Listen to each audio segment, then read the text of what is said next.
30%, William Tay. 30% pour deux raisons. Au moins une, parce que les femmes déposent davantage plainte depuis MeToo.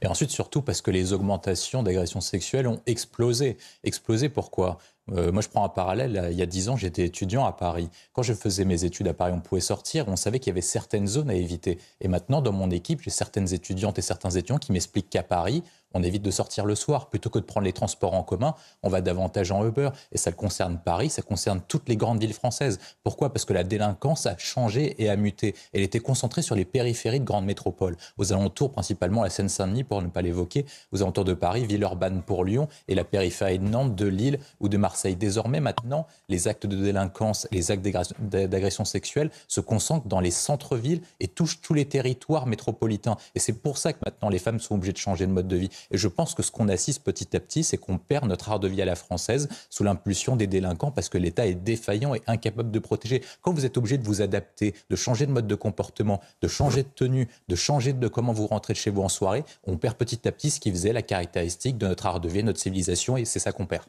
Messieurs, vous comprenez l'inquiétude de ce policier et de ces policiers ? Oui, je partage leur inquiétude. Votre témoignage était très intéressant. Je vais l'illustrer par un exemple concret.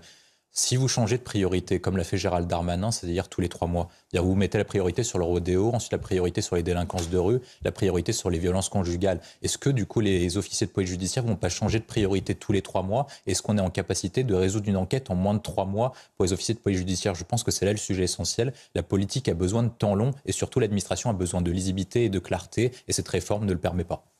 Qui nous touche tous. Non, l'hommage rendu à Elisabeth II est à la hauteur du niveau de son règne.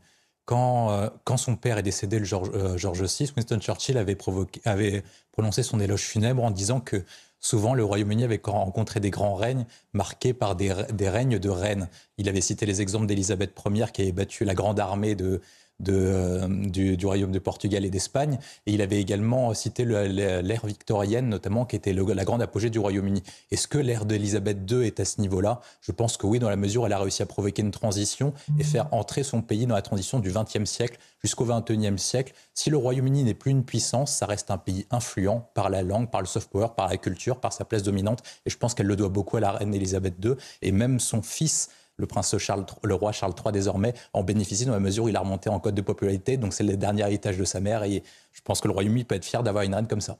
Patrick Zarditi. Alors très court,